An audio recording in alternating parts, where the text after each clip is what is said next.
नमस्कार and good evening. Friday को भी हमने देखा कि मार्केट में काफी नेगेटिविटी रही।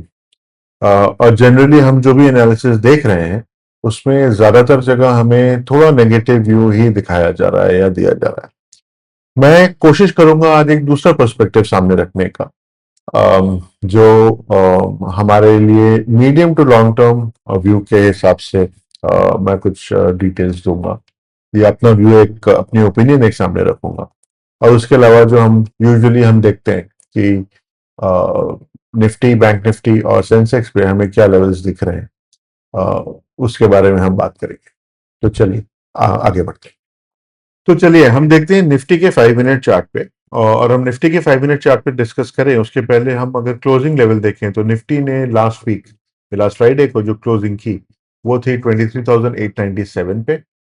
और जो कि 275 पॉइंट्स और 1.14% डाउन था फ्रॉम थर्सडे और 23rd की क्लोजिंग। ओके। और जैसे मैंने इनिशियल पार्ट में बोला था कि मैं एक इंटरेस्टिंग पर्सपेक्टिव और शेयर करूंगा। अम, तो अगर हम देखें पिछले 4 हफ्तों में निफ्टी ने क्या किया है। ओके। तो क्लियरली हमें दिखता है कि पिछले 3 हफ्ते लगातार हम पॉजिटिव क्लोज हो रहे थे, 1, 2 और 3, राइट। तो इन 3 हफ्तों में हमने करीब करीब 2,000 पॉइंट के आसपास गेन किया। तो अगर हम लेके चले 22,200 से लेके करीब करीब 24,200 300 के आसपास तक भी हम बोल सकते हैं कि हम बहुत आराम से थे। और अगर हम टॉप पॉइंट देखने जाएं तो वो तो 24,600 के आसपास था। ओके। तो इवन इफ वी इग्नोर जो हमारे टॉप और एंड विक्स हैं, तो हम 22,600 से समझ लीजिए हमने करीब करीब 24,300 के आसपास ऑलमोस्ट 10% का गेन लिया है। ओके। तो यहाँ पे क्या थोड़ी प्रॉफिट बुकिंग बनती थी? आंसर है जी हाँ। और मुझे लगता है कि हमें शायद यही देखने को मिला है। ओके।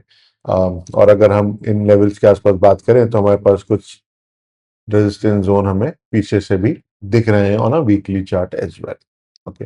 तो मार्केट का यहाँ आके रुकना थोड़ा एक्सपेक्टेड था और वो हुआ। तो अगर हम निफ्टी के 5 मिनट चार्ट को अब थोड़ा देखें तो हमें दिखता है कि हमने जो सुबह फ्राइडे को जो मॉर्निंग में ओपन के साथ ही हमारा मूवमेंट आया था, जो एक स्ट्रॉन्ग डाउन मूव हमें दिखा था, थोड़ा एक बाउंस लेके थोड़ा सा सपोर्ट जोन बना, लेकिन उसके बाद हमने कंटिन्यूअसली एक डाउनवर्ड चैनल ही ट्रेड किया। ओके। सो ये बहुत पॉजिटिव सिग्नल तो डेफिनेटली नहीं है। Having said that, the good thing was कि हमने 2 बजे के आसपास जो हमने लेवल हिट किया था वहां से हमने रिवर्सल लिया और फिर एक जोन में आके हमने वापस क्लोजिंग करी। ओके। जो कि हमारे पिछले हफ्ते के डिस्कस जोन के आसपास था मेरे ख्याल से।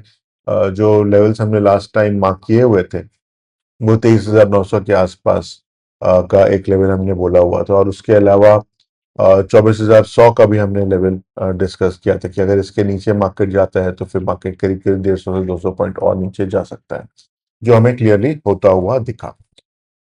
अ, इसके इसके बावजूद अगर हम अब आगे का रुख करें और आगे के बारे में देखें कि हम हमें क्या लेवल्स दिखते हैं, तो जैसा हम हमेशा करते हैं निफ्टी के 15 मिनट चार्ट पे अब हम कुछ नए लेवल्स हमने मार्क किए हैं।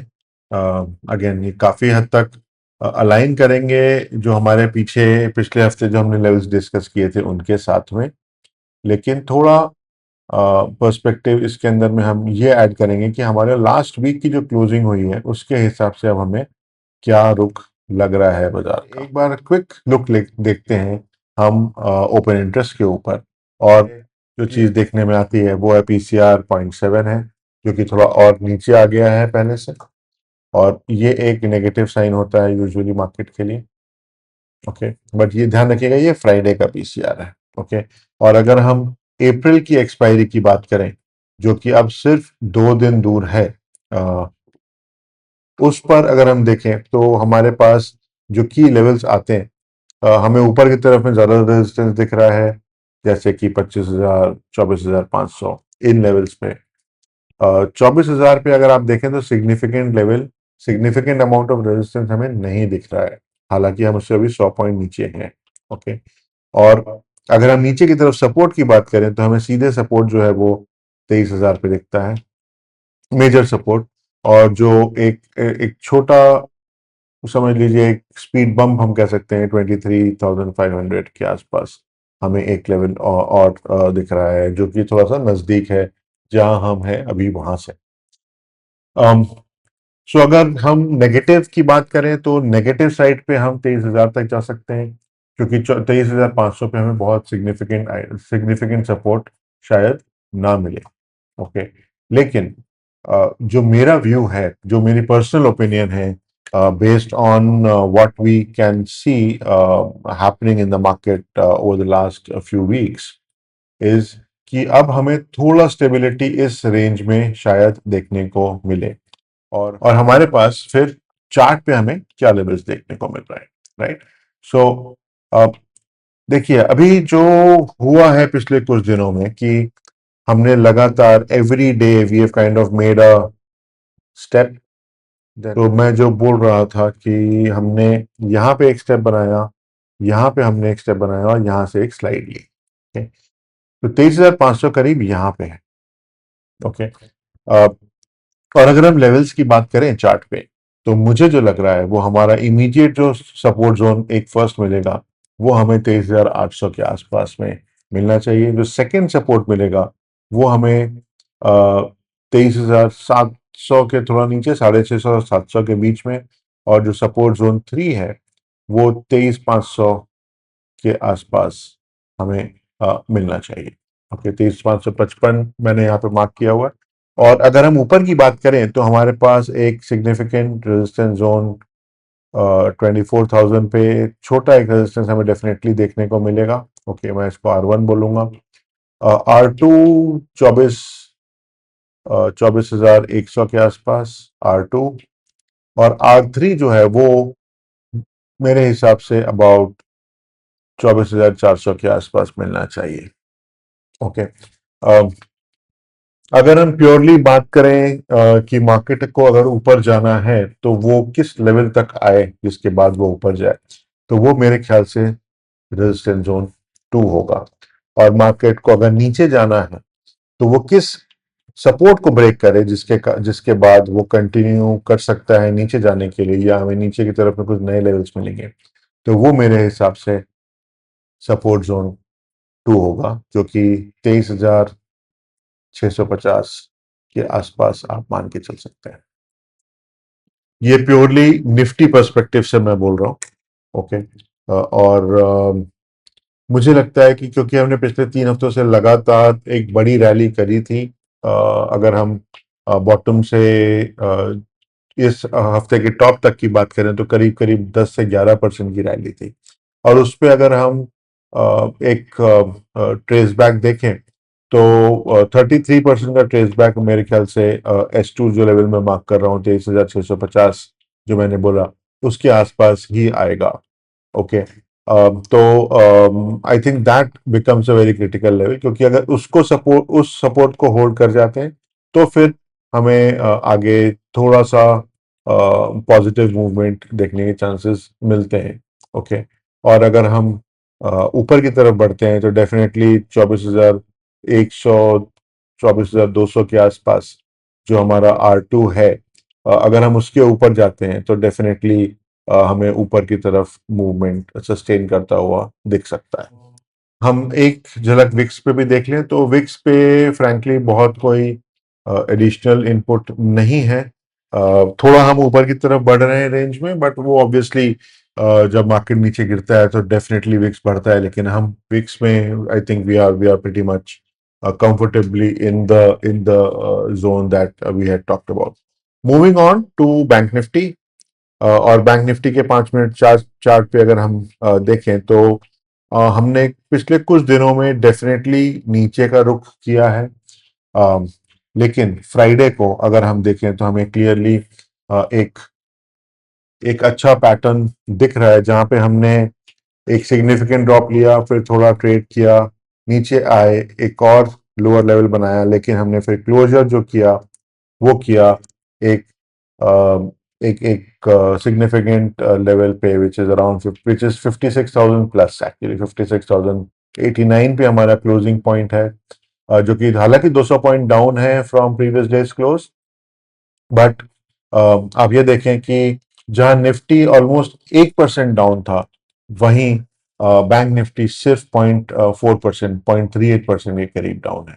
ओके, सो डेफिनेटली ये एक पॉजिटिव साइन है even for Nifty, for that matter I would say, क्योंकि बैंक निफ्टी का काफी वेटेज है निफ्टी के ऊपर भी, और जो बैंक निफ्टी के की ड्राइवर्स हैं जैसे कि आईसीआईसीआई बैंक है या एचडीएफसी बैंक है या एसबीआई है, वो निफ्टी को भी काफी सिग्निफिकेंटली इम्पैक्ट करते हैं।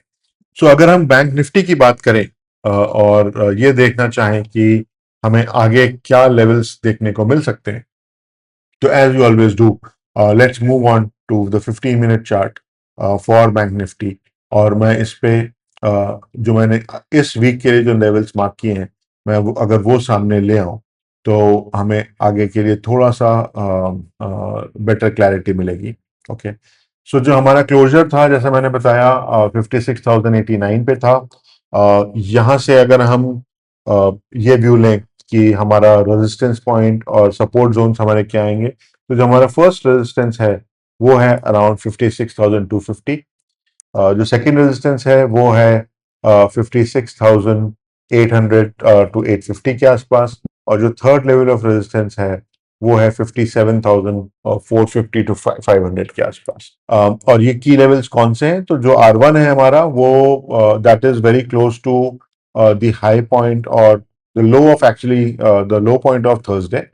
और जो R2 है वो, जैसा मैंने बोला, 56,832 या 830 टू 850 की रेंज में जो हमारा R2 आएगा। ओके, और अगर हम सपोर्ट की बात करें, तो सपोर्ट के लिए जो हमारा फ्राइडे का लो पॉइंट है विच इज 55,747, 750 मान लीजिए, this is our support zone 1।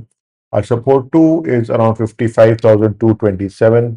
और अगर ये ब्रेक होता है तो आप 55,000 के नीचे आप सपोर्ट 3 लेके चल सकते हैं, जो कि हमें, this is more of a psychological level rather than a core market level as such. और अगर मैं इस पे कोर मार्केट लेवल देखना चाहूँ, तो वो करीब करीब आएगा हमारे पास। तो यहाँ पे जो सपोर्ट जोन 3 हम देखेंगे, तो वो आएगा 54,900 टू 55,000 के आसपास का जो है वो सपोर्ट जोन हमें 3 देखने को मिल सकता है। Okay, so that is where I think we are going to be in terms of Bank Nifty as such. Okay, moving on to Sensex। और Sensex पर भी मैंने सिमिलर चीज़ ही करी है कि हमने पिछले लेवल्स को थोड़ा सा रीसेट किया है ताकि हम आगे के लिए देख पाएं। But before we get on to that, if we look at Sensex over the last 2 days, तो हम देखते हैं कि अम, जैसे हमने थर्सडे को थोड़ा सा नीचे का रुख किया हुआ था, जो मैंने थर्सडे रात के वीडियो में भी बात करी थी। फ्राइडे को जैसा हमने निफ्टी में देखा, एक डीप कट, फिर थोड़ा सा साइडवेज ट्रेड, और उसके बाद फिर एक नीचे का चैनल, जो कि करीब 2 बजे के आसपास हमने बॉटम लगाया, और फिर ऊपर आने के बाद में हमने एक फ्लैटिश क्लोज लिया, trading over the last let's say half an hour 45 minutes in a particular zone. Okay, तो इस जोन में हमने ट्रेड किया, इस ट्रेडिंग रेंज के अंदर में हमने ट्रेड करा, और सेंसेक्स क्लोजिंग जो हमें फ्राइडे को मिली, वो थी 76,664 की, जो कि ऑलमोस्ट 1,000 पॉइंट डाउन है, और 1.29% डाउन था ओवर थर्सडे। ओके, और अगर हम सेंसेक्स को भी वीकली चार्ट पे देखते हैं, तो हमें वैसे ही स्टोरी जो हमें निफ्टी पे देखने को मिली थी, हमें वही मिलती है कि एक स्ट्रॉन्ग सपोर्ट जोन 71,500 के आसपास हमने बाउंस लिया, और हम ऑलमोस्ट 10% के करीब ऊपर आए। राइट, सो इस मूवमेंट के कारण क्लियरली थोड़ी प्रॉफिट बुकिंग तो भाई बनती है। राइट, तो अगर हमने यहाँ से क्लोज, यहाँ पे हमने लिया और हमने ये हाई लगाया, देखिए ये 11.5% के करीब का मूव होता है, 11.5 4% का मूव ये दिखा रहा है, 11.25%। चलिए 11%, अगर हम वीक टू वीक भी लें तो भी ये 10% के ऊपर का मूव है, राइट। तो यहाँ पे थोड़ी प्रॉफिट बुकिंग तो बनती है, बिकॉज ऑब्वियसली। तो चलिए एनीवे, अगर हम सेंसेक्स की बात करें 5 मिनट चार्ट पे, तो हमने देख लिया है कि क्या मूवमेंट हमें थर्सडे और फ्राइडे को देखने को मिला। आगे के रुख की अगर हम बात करते हैं तो क्लियरली हम 15 मिनट के चार्ट पे वापस चलेंगे और देखेंगे कि हमारे पास क्या लेवल्स आ रहे हैं, राइट। तो सेंसेक्स पे भी जो लेवल्स मैंने अब थोड़ा सा रीसेट करके मार्क करे हैं based on last weeks trading and जो मेरा अदरवाइज जो व्यू है उसके हिसाब से, तो हम देखते हैं कि हमारे पास पहला जो रेजिस्टेंस जोन है वो है 76,831 के आसपास। ये बेसिकली एक ट्रेडिंग जोन के थोड़ा सा ऊपर का पॉइंट है जो फ्राइडे का था उसके हिसाब से। जो रेजिस्टेंस 2 है वो है 76,638 के आसपास, जो कि रफली स्पीकिंग थर्सडे का लो पॉइंट है ऑन ऑन ऑन सेंसेक्स। और इसके ऊपर अगर हम देखें तो मेरे ख्याल से, हालांकि मैंने यहाँ पे 78,000 मार्क किया हुआ थर्सडे का सेकेंड हाफ का थोड़ा सा हायर रेंज में था, और ये एक बैंड बनता है for for may be a potential R2.5 I would say. Okay, let's say somewhere 78,000 से लेके 78,150 के आसपास तक। ओके, या इस जोन पे एक हमें टेम्परेरी थोड़ा सा रेजिस्टेंस देखने को मिल सकता है एडिशनल, बट उसके ऊपर ही हमें अगला लेवल मिलेगा विच इज अराउंड 78,593। तो आप इसको 78,500 मान के, 500 टू 600 का जोन आप मान के चल सकते हैं, जो कि हमारा एक आवरली एक की लेवल बन जाता है। ओके, और अगर हम सपोर्ट की बात करें तो अगेन फर्स्ट सपोर्ट जो है हमारा वो है around 76,424, which is very close to the low point of Friday. उसके नीचे जो सपोर्ट जोन 2 है वो है 75,861 का, और फिर हमारे पास 75,300 के आसपास का सपोर्ट जोन 3 हमें देखने को मिल सकता है। ओके, और सो हमने देखा कि मार्केट हालांकि हमें व्यू वाइज और इंडिकेटर वाइज हर तरीके से थोड़ा नेगेटिव दिख रहा है, but I think shoots of positivity are definitely around. जो मेरा व्यू था वो मैंने क्लियरली आप लोग को बताया कि मेरा व्यू ऐसा क्यों आ रहा है। Having said that, next week में हमें ये भी ध्यान रखना चाहिए कि हमें सिर्फ 4 ट्रेडिंग सेशन मिलेंगे। फ्राइडे को महाराष्ट्र दिवस, महाराष्ट्र डे होने के कारण मार्केट में ट्रेडिंग नहीं होगी, और 30 तारीख को सेंसेक्स की भी मंथली एक्सपायरी होगी विच इज ऑन थर्सडे। सो अपनी पोजीशंस को आप उस नजरिए, इस चीज को ध्यान में रखते हुए ही बनाएं कि फुल वीक ट्रेडिंग वीक नहीं है। And I think lot of people were skeptical on carrying positions this weekend because West Asia में क्लैरिटी नहीं आ रही थी। तो वेस्ट एशिया पीस स्टॉक्स पे कोई सिग्निफिकेंट मूवमेंट नहीं हुआ है, बट प्रेसिडेंट ट्रम्प का जो स्टेटमेंट था कि it does not mean restarting the war, कि हमारे एनवॉयस तो नहीं जा रहे हैं, लेकिन we are not gonna restart the war is what broadly he said. I think वो एक पॉजिटिव पुश मार्केट को दे सकता है अगर उस चीज को होल्ड किया जाए। हालांकि मुझे लगता है कि अब शायद US would not be as aggressive as they were maybe a few weeks back. They were trying to figure out a way out of this West Asian war or the Iran war, so to say. But हाँ, उसके बाद आगे क्या होता है और कैसे चीजें स्टेबिलिटी की तरफ बढ़ती, वो काफी हद तक डिसाइड करेगा कि आगे मार्केट कैसा बिहेव करेगा। I think shoots of peace, at least in the near term, are definitely there. So let us see how market reacts on this tomorrow, and where exactly we kind of go in and settle towards the end of this week. So that's it for tonight. And if you do watch our videos, please do subscribe to our channel, like our videos, so that हमारी reach इससे बढ़े और हमें इससे definitely हौसला और मिलता है जिसके कारण हम और कंटेंट डेवलप करके आगे भी लाते रहेंगे. So that's it for tonight. Thank you and good night.